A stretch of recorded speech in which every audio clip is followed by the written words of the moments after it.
Hello, I'm Brigantia Blackbird of the Blackbird Grimoire. Welcome to the daily forecast for Wednesday, March 20th, 2024. Good morning to you and a very happy Odin's Day. Our astrology for today, the sun is fully in Aries, a cardinal fire sign representing courage. So may you have the courage to sally forth and do all that you must do today. The moon is in the second quarter Leo, a fixed fire sign representing enthusiasm. So you have a little extra energy to put towards your intentions today. And Mercury is in Aries, a cardinal fire sign representing alertness.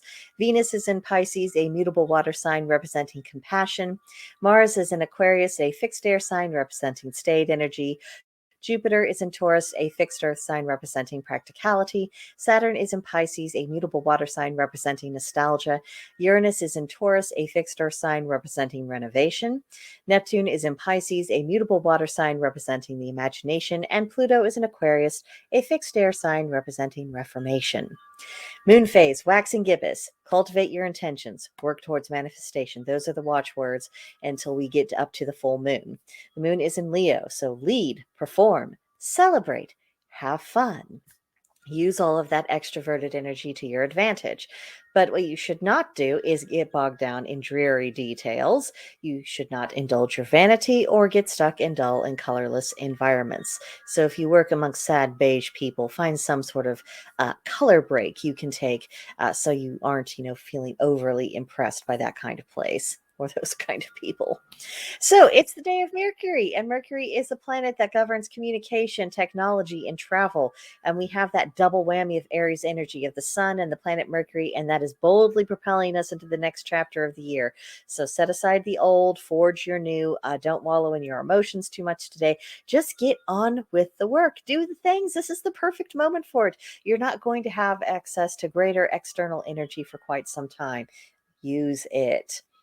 So today's tarot card, again, not one of our favorites in tarot. We have the Nine of Swords.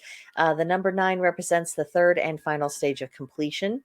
The Suit of Swords is the air element, projective energy, and the intellect. And keywords for this card are insomnia, overwhelming anxiety, and regret. Now, thankfully, with our astrological information we just talked about, there's a lot of external energy we can draw upon from planetary sources that can push these kinds of feelings away. This is the thing not to get bogged down in. This is the thing for us not to get unduly distracted by. Yes, there are bad things that have occurred. Perhaps they are ongoing. But what matters is what energy we are putting forth into the situation today. Focus on what can be done, what needs to be done, what role you can play in that. Don't get caught up in the emotion of it because your emotions right now, even though, of course, you're entitled to your feelings, they just don't necessarily really need to be the focus right now. This is a time of doing, so do. Now, our triad for today reads 3 roots of every evil: covetousness, falsehood, and arrogance. So covetousness, this is continuing the theme from yesterday about envy. It's desiring the unearned, but particularly doing so in an unwholesome manner. It's a kind of twisted sort of wanting. It's not good to be covetous. Falsehood, again, with the lies. There are many lies that are at the root of evil. Think about the lies that had to do with the identity of a Middle Eastern deity of an ancient Mesopotamian pantheon who was promoted in the position of being almighty. Look at all the damage that people telling themselves those lies for many thousands of years has actually done to the world. That's something to think about. Lies have their consequences. And of course, arrogance, that undue pride, the excessive opinion of yourself or your abilities. And honestly, I think a corollary that goes along with that is not sufficiently valuing other people, their gifts, their talents, their skills, what their knowledge, what they can bring to the table. That could actually be very helpful. It's just so obvious about why these things actually do lead to evil and why they create problems. I don't think it requires a whole lot of comment. I think the main thing that needs to be done is for us just to make sure that we are not motivated by these things. And if they come up in our hearts, that we root them out. Don't make room for evil. So on that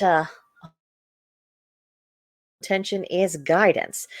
So the color for guidance that I chose was brown. The plant is the sandalwood, the animal is the mouse, and the stone is morganite. So you can make use of these correspondences when you are appealing for advice from the divine specifically. And of course, if you are struggling with any particular character flaws, that is a time to look for guidance for the divine. Sometimes it will consist of nothing more than maybe you open up your copy of the Havamal or the Celtic Triads or Marcus Aurelius or something of that sort, and it opens to a page, and it's what you needed to see and hear in that moment. It's sending you a message of, you need to do this, and that's essentially your little divine push of guidance. Sometimes it can be as subtle as that. So make use of this information as you will. Now, today's pagan practice, begin a new spiritual practice for spring. If you've been wanting to try something out or add it to your routine or change your routine, this is the proper time. You could burn some lavender incense. You could make an oath to correct a bad habit. Now, most importantly, if you make an oath, follow through. The gods don't think much of people who don't keep their words. Do a bit of some divination, and you might try wearing a little bit of yellow for an extra burst of energy if you're perhaps feeling a little tired from yesterday's festivities, or if you're feeling a bit run down, just give yourself a little something extra today. And then for today's journal prompt, the pace of life has just quickened. So how can you set aside a modest amount of time each day to rest and recover so you may be fit for the next day? And after you journal upon that, if you have a solution for yourself, make sure you implement that. You don't want to be You don't want to get too worn down during the growing season to come. Whether or not you're growing a garden, that doesn't matter. You are still growing intentions. You are still in that mode of life. You are still in a season that's going to require a greater output of energy for you. So make sure you are not running on empty.